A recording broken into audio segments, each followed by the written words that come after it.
Then I have to do it over here as well.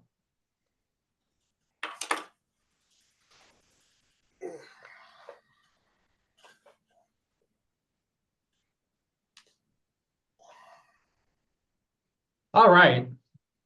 I believe we're recording. I believe we're good now. So can you just go ahead and for us, let me move this out of the way. Can you go ahead and say and spell your first and last name for me? Yeah, first name is Shawn, S-H-A-W-N. Last name is Dahl, D-A-H-L. Okay, and can you go ahead and give me your position and who you're with? I'm with the Space Weather Prediction Center, SWPC for short.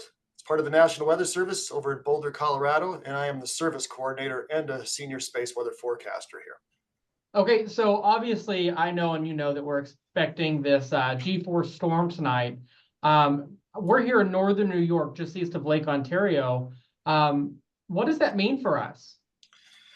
That means, as far as the general public goes in your area, there's a great chance to see the aurora tonight. Matter of fact, we've already hit G4 levels. The storm, or one of the many storms to come, has already arrived, and it arrived with a very good punch, 10 times the normal background of energy that we measure out there. What that means is the aurora is spun up over Asia right now, down into sections of Europe, a little further south than it normally would, of course. And we do anticipate that activity to continue because this CME progression is going to continue throughout the evening. There will be times where things change and it maybe decreases and then it increases again. And that's just due to all the nuances that go on with the storm progression. So if someone's wanting to see the aurora borealis, the northern lights, what do they need to do? How are they best going to be able to see those? Need clear skies, a moonless night with no moon in the way. We have that. We have no moon right now. That's in its young phases. I don't know about your skies there in northern New York, but if they're clear, people need to get away into the dark skies so they can look to the north. And if it's spinning up at G4 levels, pretty close to near overhead there, or at least well up into the sky. That's what they should be looking for. If they don't see it or they think they see it, it's very faint, use your cell phone or a camera to take a picture, and usually it'll come up on that kind of technology, even maybe when your eye did not detect it. Okay, so we have cloudy skies here.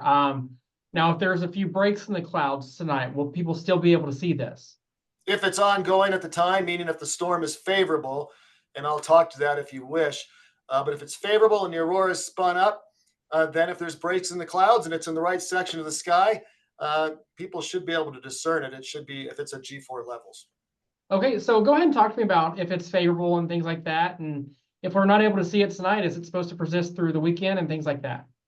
Yeah, sure. For the second part of your question first, yes, we have multiple events coming from the sun. We call these coronal mass ejections, or CME for short. They're basically segments of the sun which have lifted off into space, and they carry energetic particles. Don't worry about that, but they carry a strong magnetic field. That's what we really care about here in this particular event. A strong magnetic field arrives to Earth. It has to be the right orientation for escalation of activity to happen. By that, I mean, think back to when we were all kids. Magnets, you play with a magnet. You can't put a negative and a negative magnet together. If the field arrives and it's the same orientation as Earth, which is northward, by the way, we'll get an initial punch like we did with this arrival, but we need it to turn south for it to really connect. And that's what we'll be looking for throughout the whole weekend of these events, is when it's southward, meaning it's connected with Earth's northward component, the magnets coming together with us to the sun, that's when activity can really spin up. So the conditions are in place. It's just a matter of what the orientation is going to be at the right time. Okay, so how rare is a G4 storm, and what is that exactly on the scale? It's very rare. We only have a handful of these each solar cycle. We've had G4 events.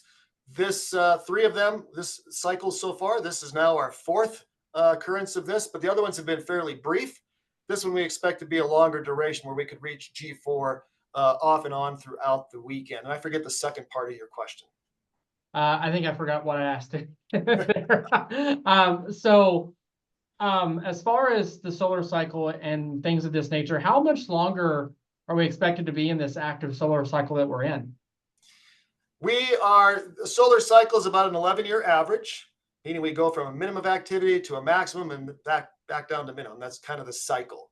We are at solar max now, the peak of it. We're expecting that to be this year to early next year, but it doesn't stop and shut off. The way the sun works, it takes some time. So all of this year, all of 2025, and even into 2026, even though it's highly unlikely, we are at the higher risk for these types of events, especially up to the G5 level, the top of our scale.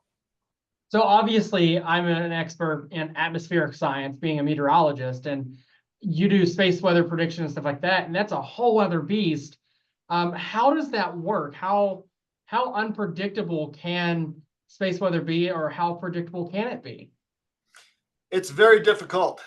Most of us that do this business, we've had meteorological backgrounds or meteorology degrees. So most of us come from a weather forecasting, regular weather background. And there's really no comparison here. We're many, many decades behind when it comes to this science and modeling and instruments that can detect activity for us and measure it. So this makes it extraordinarily difficult. I like to tease folks that, because you're familiar with county warning area, varying areas of the National Weather Service Office responsibility, our county warning area is 93 million miles long. So that's hard to predict activity coming from the sun. Thus, we had an earlier arrival than we thought. No surprise at all that that happened. We were very confident in Earth-directed arrival. We were less certain about the timing of this event. Okay. So what are kind of the impacts of a G-force storm? Because I know that it can impact communications and things like that.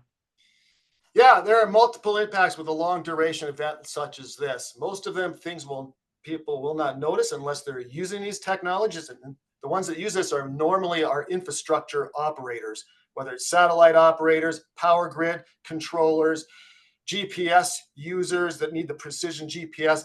These are the primary things that can be affected by these storms because of changes in our outer atmosphere, that ionosphere as we call it, can make timing errors or signal loss lock with GPS systems.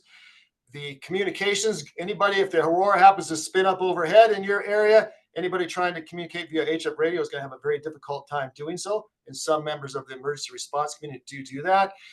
Air traffic control, talking to planes. You got your New York Watch Center there that monitors air traffic and talks to them on the Atlantic Ocean and the near mainland, closer to the mainland. They use HF. They can have a difficult time if they're under the aurora oval as well. That's just some of the impacts. And I'll let you know and your viewers know that behind the scenes at the forecast office, we are really embedded virtually, not in place, of course, talking to many of your emergency management officials over there in the New York, Pennsylvania, New Jersey areas already about this activity. Okay. So people are wondering what's the best time to see this perhaps for us tonight. So is there a timeline when the aurora might be best visible for us here? Yeah, the best time to look for the aurora, let's assume it's a G4 when this happens. It's at that kind of level. Of course, in your area, it doesn't take a G4. We could just be at strong G2 levels or G3 levels, and the aurora could be visible. So you guys have a great chance of seeing it if things clear up for you over there. But that would normally be, you need a couple hours after dark, start to look for it kind of along the northeastern horizon into the sky. And then as you get closer to midnight, to just after midnight, be looking more straight north and then off to the northwest after that. And then it kind of moves on as the Earth rotates and the aurora oval, changes position. Okay. Is there anything else that you would like to say that maybe I haven't asked or any more input? I'll just say if people want updates on what's happening and you're not space weather smart, go to our SWPC webpage. That's swpc.noaa.gov. Everything's freely available on there. We don't do aurora forecasting. We leave that to private enterprise, but we do have an ovation model, and that shows where the aurora may be in the next 30 minutes. I would suggest people look for that and look at that as an idea of what they might see. And also know that behind the scenes, as I mentioned, we are doing our part to keep a society safeguarded with actionable space weather information. That's what we do here. And that's why I'm talking to emergency management, FEMA officials and such. Not that they're anticipating a major problem here, but they want to be prepared. And that's why we're communicating with them. Okay. So where is the best aurora forecast that one can find? Because you said that you guys don't necessarily do that part. Yeah, I don't know the answer to that for you. There's all sorts of things people could look for online, I think, that would give an idea. Everybody thinks that their auroral forecast, where you might see it is better. We focus on our ovation model because that's designed not only to show where the aurora is, but because of some of the impact potential I talked about, such as HF, high frequency communication. I think that's a really good guide, a good starting place for people. And then from there, they can explore around on their own. Okay, and so one last question is, you mentioned that we're in the peak of our solar activity. We're seeing this G4. Is there the potential over the next year or so for us to get to that G5 level? Yes, there actually is. We're overdue for a nice G5 event. Could this reach G5, this particular activity and series of CMEs that arrive on Earth?